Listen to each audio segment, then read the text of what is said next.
오늘 이 시간에는 5분 대기조라고 하는 주제를 가지고 함께 말씀을 나누기를 원하는데요. 누가복음 24장 49절인 말씀을 제가 읽겠습니다. 누가복음 24장 49절입니다. 볼지어다 내가 내 아버지께서 약속하신 것을 너희에게 보내리니 너희는 위로부터 능력으로 입혀질 때까지 이 성에 머물라 하시니.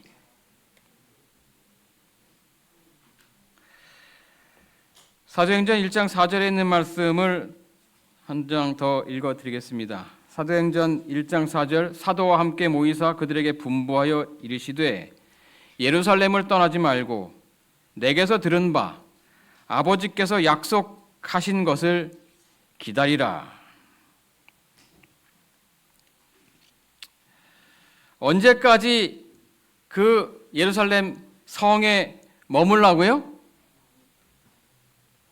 위로부터 능력으로 입혀질 때까지 아버지께서 약속하신 것을 기다리라 말씀하셨습니다.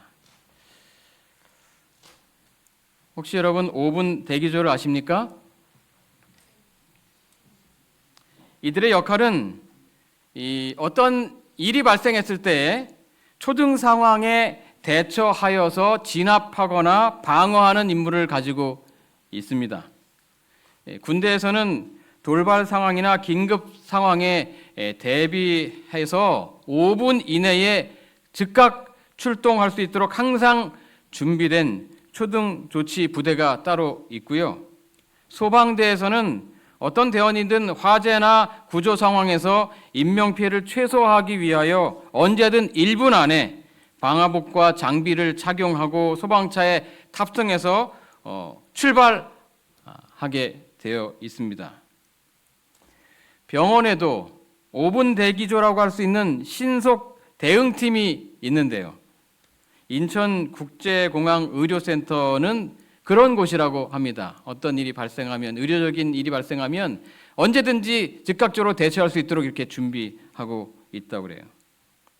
그래서 이들이 평소에 해야 하는 일들은 늘 긴장하면서 비상 상황에 임무가 내려지는 그 상황에 준비하고 대기하고 있어야 하는 것입니다. 혹시 이런 사진 보셨습니까? 아마도 합성이라고 여겨지는데요. 예전에 이 국내 유명 온라인 커뮤니티 게시판에 급하게 나온 군인이라는 제목으로 올라온 사진입니다. 엄청 급해 보이죠?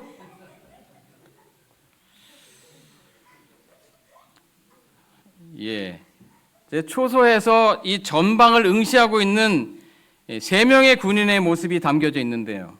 이 가운데 한 명은 방탄모와 군장은 딱 착용했는데 뭘 입지 않았어요? 예, 군복을 입지 않은 채 뭔 무늬인지 모르겠어요. 이 무늬가 사각 팬티에 군화도 착용하지 않고 슬리퍼 차림의 모습으로 경계 근무를 서고 있죠. 정말 웃기지 않습니까? 실제 이 5분 전투 대기 부대는 늘 출동할 준비를 갖추고 있어야 하기 때문에 이들은 언제나 무슨 일을 하든지 완전 무장을 한 채로 한다고 합니다. 잠을 잘 때도 이들은 군화를 신고 군복을 입은 채로 자야 하고 언제 비상 명령이 떨어질지 모르므로 깊이 잠을 잘 수 없습니다. 낮에는 항상 훈련장에 가서 하루 종일 병기 훈련과 분소대 전투 훈련을 하는 것이 이들의 일이라고 합니다. 어떻게 보면 이들의 일상은 늘 훈련과 긴장 속에 있어야 하지만 한편 늘 그렇게 살아가기 때문에 늘 그런 상태에 있어야 하기 때문에 매우 따분하고 지루하게도 느껴질지 모릅니다. 그러나 이들의 가장 중요한 임무는 늘 준비된 전투 태세를 갖추고 언제 떨어질지 모르는 명령을 기다리는 것입니다. 그래서 무엇을 하든지 이들은 대열을 이탈하지 않고 항상 자기의 자리에서 명령만을 기다리는 것입니다. 우리가 앞서 살펴본 본문의 말씀에 보면 5분 대기조와 비슷한 상황이 연출되고 있습니다. 예수께서는 당신의 제자들에게 이제 내가 승천하면 곧장 너희는 나가서 싸우라고 하지 않으셨습니다.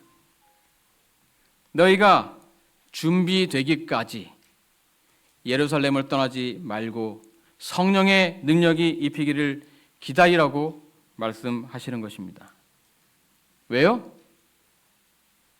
지금 나가봐야 백전 백패일 것이 분명하기 때문입니다.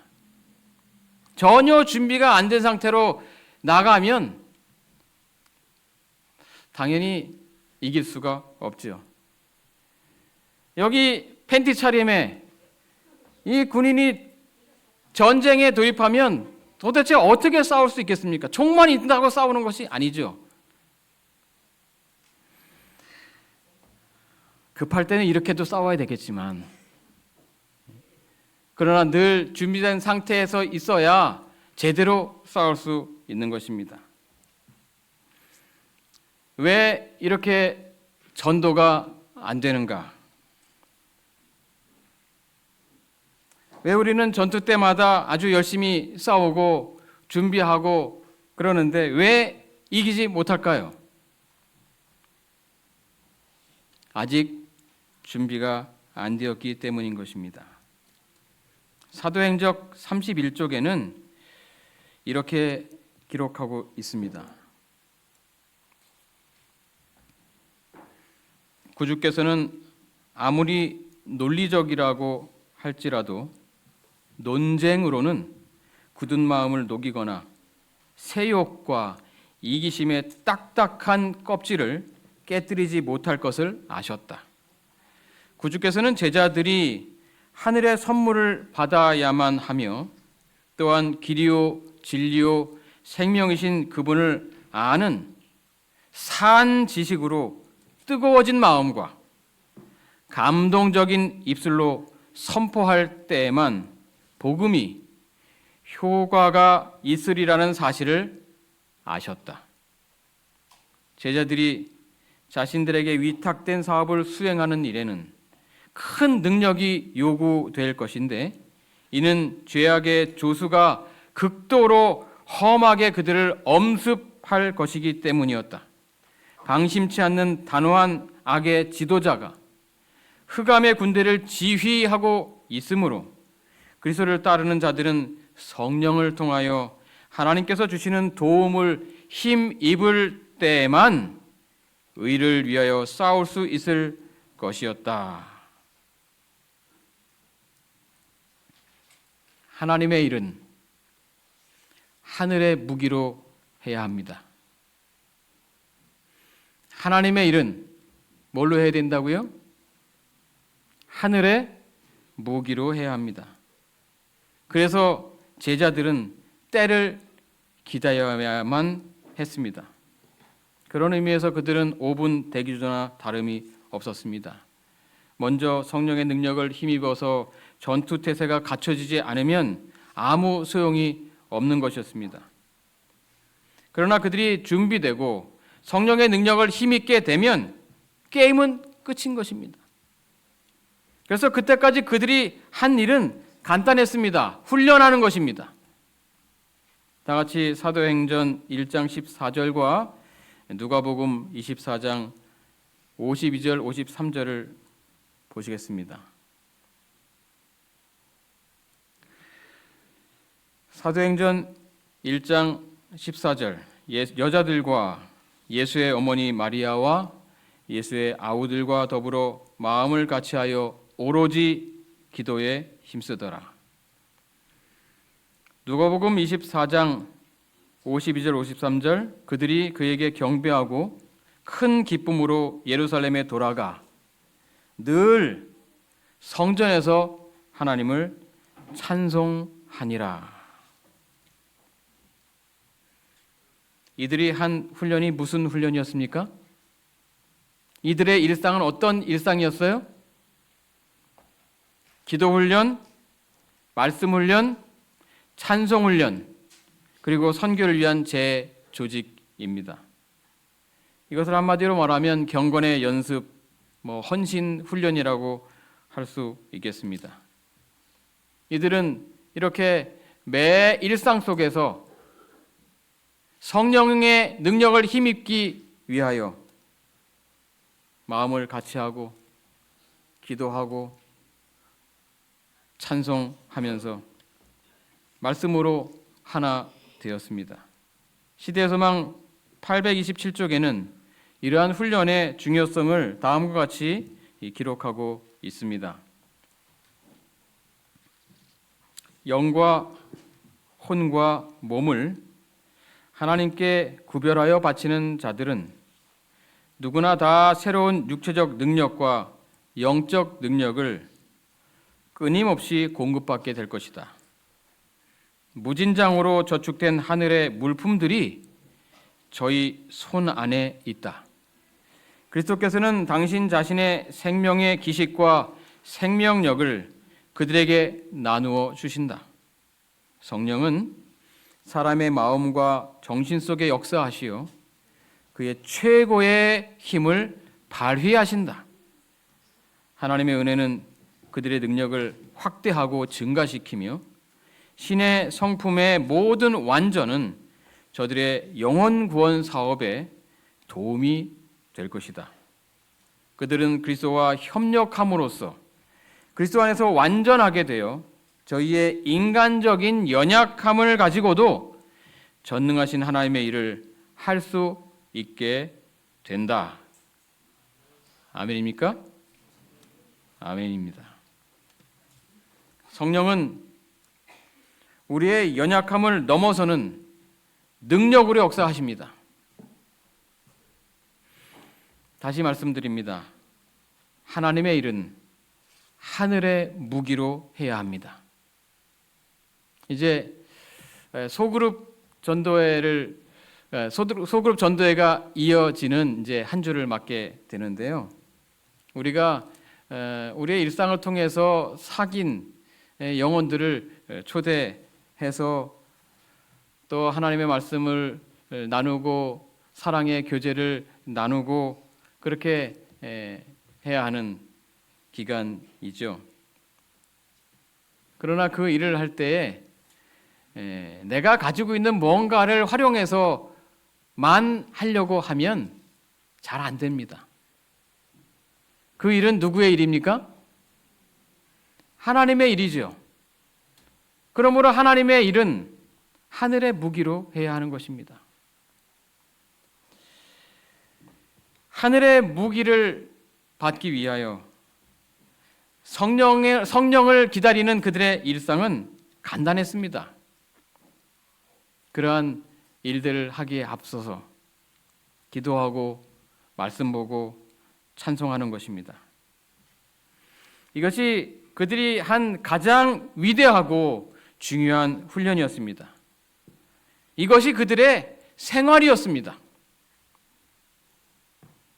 반면에 우리의 생활에서 가장 중요하게 여기고 하는 일들은 무엇인가요? 여러분들은 지금 무슨 일에 몰두하고 있습니까? 우리는 평소에 무엇을 준비하고 살고 있나요? 마지막 시대를 사는 하나님의 남은 자손들이시여, 우리도 이 마지막 우리에게 임할 이 늦은 비 성령을 받기 위해 준비해야 할 것입니다. 예수님의 제자들은 기도와 말씀 그리고 찬송 훈련들을 통해서 이 유다의 배반과 죽음이 단순한 죽음이 아니라 예언의 성취임을 알게 되었고, 이 빠져나간 유다의 자리를 다시 메꿈으로 조직을 재정비했습니다. 이제 전투 태세가 갖추어졌고 성령이 그들에게 임했습니다. 그리고 그들은 이제까지 그들이 못다한 일들을 순식간에 할 수 있었습니다.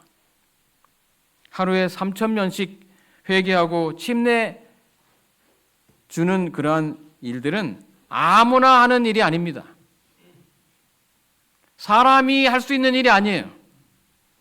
그러나 이러한 일들을 우리 시대에 우리도 할 수 있을까요? 할 수 있을까요? 없을까요? 우리 시대에 일어날 수 있는 일입니까? 아멘입니다. 우리 시대에 분명하게 일어날 수 있는 일입니다. 그렇게 될 날을 바라보면서 항상 준비하시기 바랍니다.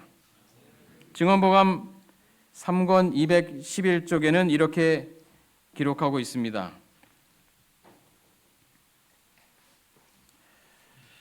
제자들은 자신들을 위하여 축복을 구하지 아니하였다. 이전까지의 그들의 삶은 자기들에게 맞춰져 있었으나 이제는 자신들을 위하여 축복을 구하지 않았어요. 그 대신에 그들은 영혼에 대한 책임감으로 눌렸다. 복음이 땅끝까지 전파되어야 하였으므로 그들은 그리스도께서 약속하신 능력을 주시기를 구하였다. 성령이 부어진 바 된 것은 바로 그때였으며 하루에 수천 명이 회개하였다. 지금도 그렇게 될 수 있다. 지금도 그렇게 될 수 있다. 그리스도인들은 모든 분쟁을 그치고 잃어버린 자들을 구원하기 위하여 하나님께 자신을 바쳐야 한다. 그들이 허락된 축복을 믿음으로 구하면 그 축복이 임할 것이다. 사도들 당시의 성령의 부으심은 이른 비로서 그 결과가 영광스러웠다. 그러나 늦은 비는 더욱 풍성할 것이다. 사도시대에 부어진 이른 비 성령의 결과가 영광스러웠던 것처럼 우리가 살고 있는 이 마지막 시대에도 분명히 이 늦은 비 성령의 임재가 있을 것이며 그 결과는 이 사도시대 때보다 더 찬란하고 위대할 것입니다. 하나님께서는 당신의 백성들을 통하여 우리들을 통하여 이러한 일들을 이루시기를 원하고 계시는 것입니다. 비록 우리가 지금은 전도하는 일이 잘 되지 않고 우리의 신앙이 비실비실한 것 같아도 하나님께서는 반드시 당신의 일을 이루실 것이라고 하는 사실을 믿으시기 바랍니다. 그리고 여러분들이 그 일의 주역들이 되시기를 바랍니다. 사도시대의 예수 그리스도의 제자들이 5분 대기조였던 것처럼 우리도 지금 이 마지막 시대를 복음으로 채워야 할 5분 대기조입니다. 그러므로 지금 하나님께서는 예수께서 이 지상에 있었던 제자들에게 말씀하신 누가복음 24장 49절과 사도행전 1장 4절에 있는 동일한 말씀을 하고 계십니다. 조급해하지 말고 약속하신 성령을 받을 때까지 기다려라. 성령을 전혀 주시지 않다가 한 번에 쏟아 부으실까요? 그렇지 않죠. 늘 성령을 경험하는 사람들이 마지막 때 늦은 비 성령을 풍성하게 경험할 것입니다. 그래서 평소 때는 성령과 전혀 관계없이 살다가 성령의 능력을 경험하지 못하고 있다가 성령을 받는 일은 없어요. 우리가 지금 준비하고 훈련하는 일들은 성령을 경험하는 일들인 것입니다. 그것을 통해서 우리는 준비되어야 하는 것입니다. 그리고 그 능력이 폭발적으로 임하기를 그 임할 때를 기다리는 것입니다. 어떻게 기다려야 한다고요? 무엇을 하면서 기다려야 합니까?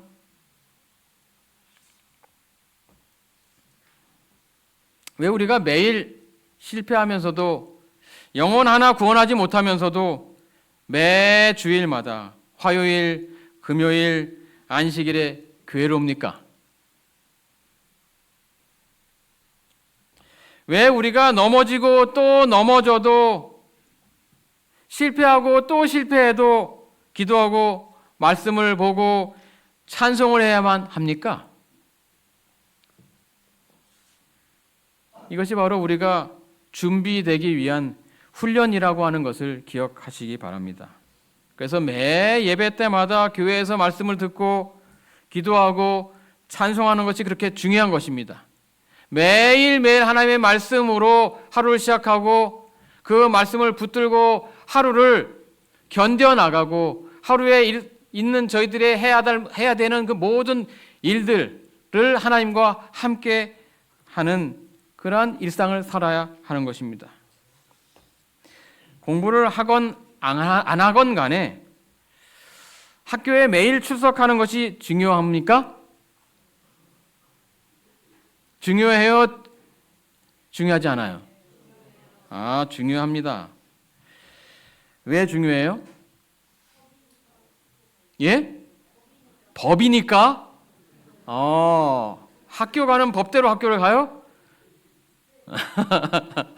예, 가정에 그런 법이 있을 수도 있죠. 옛날에 서당계 3년이면 풍어를 읊고, 그죠? 80년대 다방계 3년이면 팝송을 부르고, 2000년대 용산계 3년이면 컴퓨터를 조립한다고 말합니다. 요즘 계는 뭘 할까요? 한가하게 주인이 모는 유모차를 타고 소파에서 발로 리모컨을 눌러서 넷플릭스를 보고, 더 나아가서 AI를 할까요?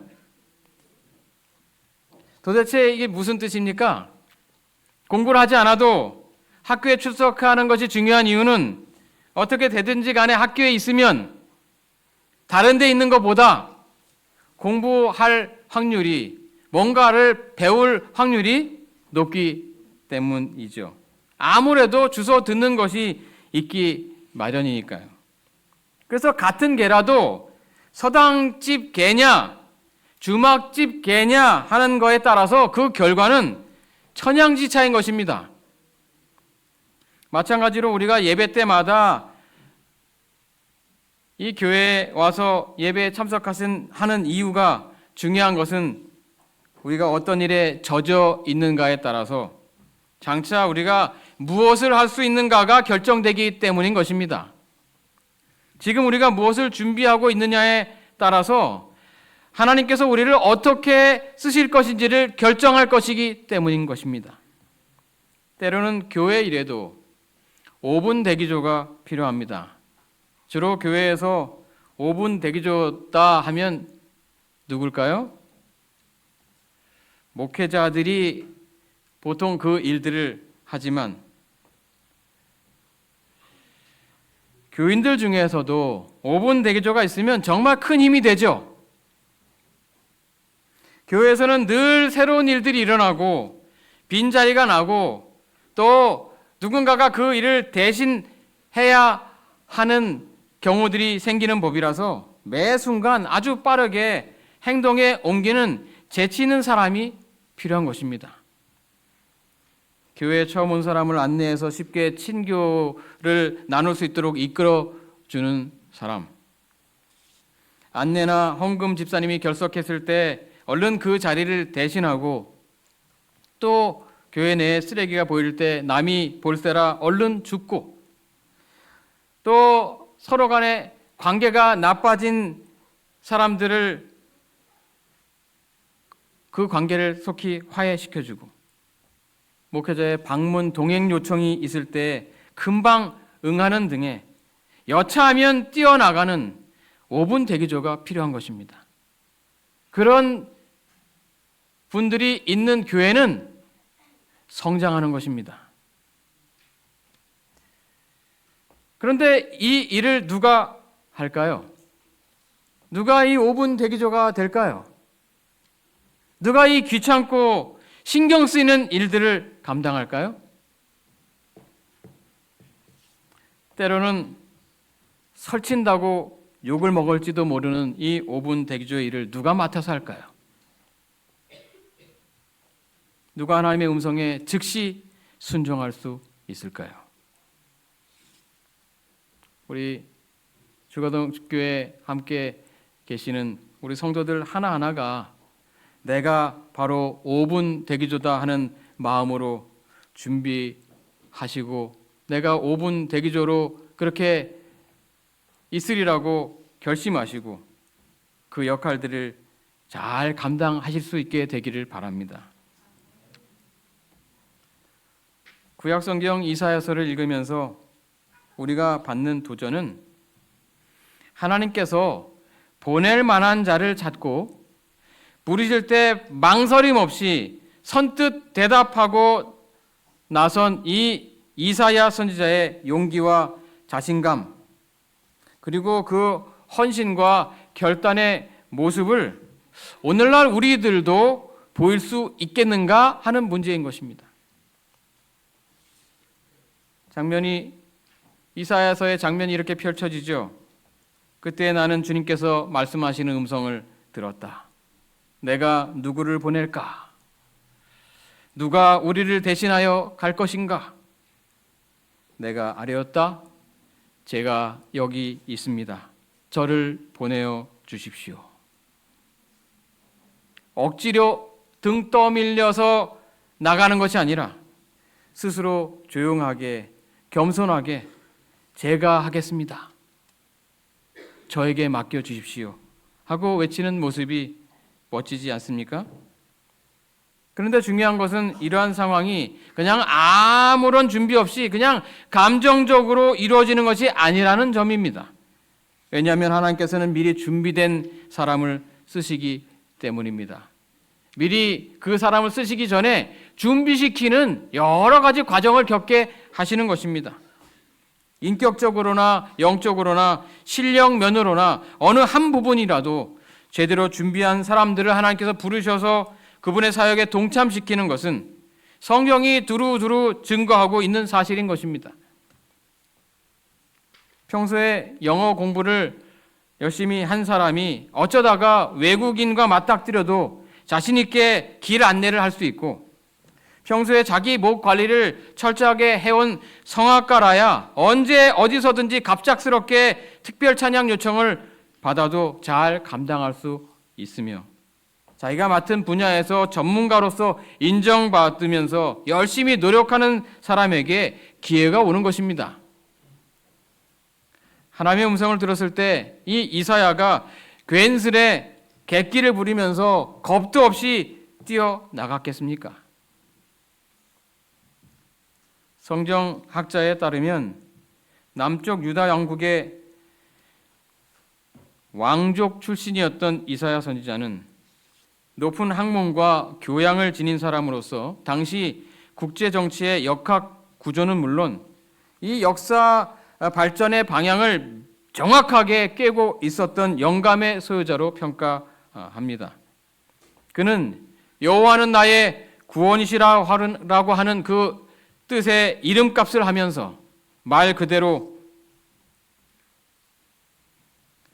하나님과 인간과 세계 역사 그리고 종말을 두루 통찰하면서 구약의 완성자요 개혁자로서 살아간 사람입니다. 그는 잘 준비된 사람이었습니다. 그는 명령만 떨어지면 즉시 나아갈 준비가 된 5분 대기조였다고 하는 것입니다. 그리고 하나님께서는 가장 위급할 때에 그런 이사야를 썼습니다. 선지자왕 371쪽에는 당시의 상황에 대하여 이렇게 언급하고 있습니다. 하나님의 목적이 잊어버린 바 되었을 때에 이방인들은 하나님의 은혜가 미치지 못하는 곳에 있는 것처럼 보이게 되었다. 진리의 빛은 억제되고 어두움이 성행하였다. 열국은 무지의 장막에 덮였고 하나님의 사랑은 거의 알려지지 아니하였으며 오류와 미신이 성행하였다.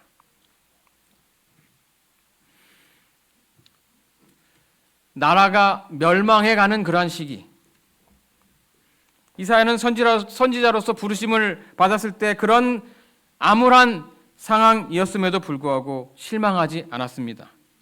왜냐하면 그는 그러한 캄캄한 상황 가운데 하나님의 영광을 보았고, 물이 바다를 덮음과 같이 여호와를 아는 지식이 온 세상에 충만할 때 하나님의 교회로 말미암아 영광스러운 승리를 얻으리라고 하는 그 계시로 인해서 그의 신앙이 굳게 섰기 때문인 것입니다. 그는 현실을 압도하는 하나님의 영광과 약속을 바라보았습니다. 그리고 그것을 믿었기 때문에 하나님의 명령을 따라 나아갈 수 있었던 것입니다. 우리 역시 이 마지막 시대에 우리를 향한 하나님의 약속이 분명하게 있지 않습니까? 늦은 비 성령의 역사가 우리를 기다리고 있습니다. 하나님께서 우리를 통해서 당신의 마지막 사업을 이루시고자 하십니다. 우리 중화동교회 성도들이시여, 언제든 하나님의 일을 할 수 있도록 준비하시기 바랍니다. 성령을 통해서 준비되시기 바랍니다.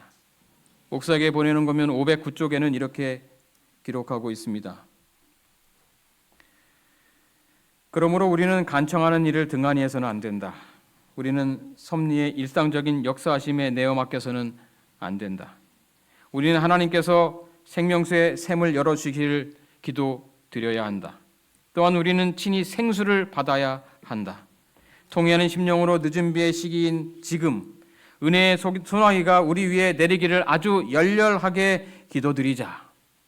우리가 참석하는 모든 집회마다 바로 이때에 하나님께서 우리 영혼의 온기와 수분을 나눠주시기를 간구하는 기도를 올려야 한다.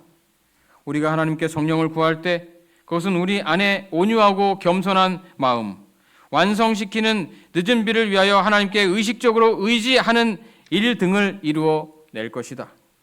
만일 우리가 믿음으로 축복 주시기를 기도드린다면 우리는 하나님께서 약속하신 대로 그것을 받게 될 것이다. 우리는 우리의 현실을 이 하나님의 섭리의 일상적인 역사하심에 맡겨서는 안 됩니다. 현실에 안주해서는 안 돼요. 하늘의 무기를 사용할 수 있는 사람이 되도록 우리의 현실 가운데 성령께서 역사하시도록 구해야 하는 것입니다. 그러기 위해서 통회하는 심령으로 자신을 온전히 비우고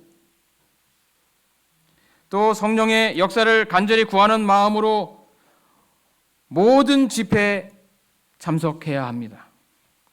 그리고 우리의 삶에 함께 하시는 하나님을 의식하고 그분을 의식적으로 의지하는 마음으로 일상의 삶을 살아야 합니다. 그러면 언젠가 성령께서 우리 안에서 온유하고 겸손한 마음을 주셔서 우리의 성품을 변화시킬 것이고 그것을 통해서 우리는 성령의 능력을 경험하게 될 것입니다. 그리고 하나님께서는 우리를 통해서 한순간에 당신의 일을 이루실 것입니다. 현재 우리에게 중요한 것은 지금 우리가 어디에서 무엇을 하고 있느냐 하는 것입니다. 지금 우리는 무엇을 위해서 준비하고 있는가 하는 것입니다. 누구를 위해서 일하고 있는가 하는 것입니다. 기억하시기 바랍니다. 우리는 능력을 받기까지 하나님의 성전에 머물러야 한다고 말씀하셨습니다. 우리의 생활의 중심에 하나님의 성전, 이 교회가 있어야 합니다. 성경은 우리도 5분 대기조의 삶을 살아야 한다고 말씀합니다. 우리의 역할과 우리에 대한 기대가 큰 만큼 그 결과도 확실할 것입니다. 결국 우리가 복음으로 이 세상을 정복하게 될 것입니다. 지금이 아니라 우리는 그날을 기다리면서 대기하고 있는 중입니다. 그러므로 지금 선교가 안 된다고 실망할 필요가 전혀 없습니다. 교회가 부흥되지 않는다고 좌절할 필요도 없습니다. 합병을 해서라도 대형 교회가 되어야, 그래서 그럴듯하게 예배하고 더 많은 사람들이 모일 수 있는 시스템을 만들어야지, 왜 우리 교단은 소규모 몇 명 안 되는 교인의 전국 방방곡곡 산골짜기까지 교회를 세워야 하는가? 전도도 안 되는데 언제까지 우리끼리 앉아서 힘없이 맥없이 예배를 드려야 할 것인가? 도저히 부흥의 희망은 보이지 않는데 무엇 때문에 언제까지 이렇게 작은 교회에 다녀야 하는가? 우리는 그 이유를 마지막 늦은 비 성령이 부어진 바 될 때에 깨닫게 될 것입니다. 교회는 훈련소입니다. 평신도 전도인 양성소입니다. 작을수록 그 규모가 작을수록 모든 사람들이 훈련받아서 하나님의 일에 동참할 수 있겠죠. 책임을 맡을수록 자신의 연약함을 알기 때문에 하나님의 능력을 더 간절히 구하겠죠. 그렇게 하나님께서는 우리를 통해서 역사하시기를 원하시는 것입니다. 기억하십시오. 우리는 재림을 기다리는 신자들입니다. 1844년 이후로 우리는 지금까지 재림운동을 하고 있는 남은 무리입니다. 재림운동, 무브먼트, 이것은 캠페인이고 우리의 삶의 방향성을 나타냅니다. 사람들이 조직적이고 역동적인 행동을 통해서 이 사회의 변화를 촉구하는 행동들을 꾸준히 보여주는 것을 가리켜 운동이라고 합니다. 그들이 외치는 모토가 바로 기별이죠. 우리는 개교회의 부흥을 꿈꾸는 것이 아니라 이 중화동교회 한 교회만의 부흥을 꿈꾸는 것이 아니라 이 진리의 기별로 가득 찬 세상을 꿈꾸어야 하는 것입니다. 지금은 비록 우리가 적은 수가 모여 있지만 하나님께서는 우리를 통하여 역사하시고 당신의 사업을 이루실 것입니다. 그래서 우리는 이 개교회 단위로 독립교회처럼 이 사이즈만 키워가는 것이 아니라 헌금을 대총회로 계속 올려보내서 세계 선교를 하려고 하는 이유인 것입니다. 우리를 통해서 당신의 남은 교회를 통해서 하나님께서는 당신의 기별을 온 세상에 선포하실 것입니다. 비록 우리는 소수이지만 그날을 기다리면서 준비해야 하는 것입니다. 우리는 소수이지만 그것을 위하여 택함을 받았고 작은 교회에서부터 맡은 바 역할들을 성실하게 감당하면서 하나님께서 우리에게 무슨 일들을 맡기시든지 예 하고 순종하고 훈련받도록 현재 속한 이 교회에서 하나님의 마지막 일꾼들로 준비되고 있는 것입니다. 그래서 성령만 임하시면, 오직 성령이 우리에게 임하시면 그때부터가 진짜입니다. 그때가 되면 우리 하나가 열을 이기고 백을 정복하게 될 것입니다. 말 그대로 일당백의 역사가 펼쳐지게 되는 것입니다. 그러므로 성도들이시여, 그때를 기다리면서 현재에 실망하지 마시고 미래를 위해서 힘을 내시기 바랍니다. 그리고 그 일을 위하여 매 집회마다 참석하셔서 지금 열심히 준비하시기 바랍니다.